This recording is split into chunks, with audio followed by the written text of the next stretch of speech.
حضرت ابو ہریرہ رضی اللہ تعالیٰ عنہ بیان کرتے ہیں کہ میرے نبی علیہ الصلوۃ والسلام نے فرمایا، جو شخص دن میں 100 مرتبہ سبحان اللہ و بحمدہ پڑھتا ہے تو اس کے گناہ چاہے سمندر کی جھاگ کے برابر ہی کیوں نہ ہو وہ معاف کر دیے جاتے ہیں۔ اور اگر اس کلمے کو دیکھا جائے تو اس کلمے کا لفظ گنتی کے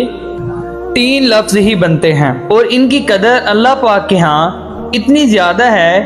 کہ نبی علیہ الصلوۃ والسلام فرماتے ہیں کہ جو بھی کثرت سے پڑھے گا تو اس کے گناہ معاف کر دیے جائیں گے، اور قیامت کے دن سب سے اعلیٰ عمل والا بندہ وہ ہوگا جو اس کلمے کو کثرت سے پڑھتا ہوگا۔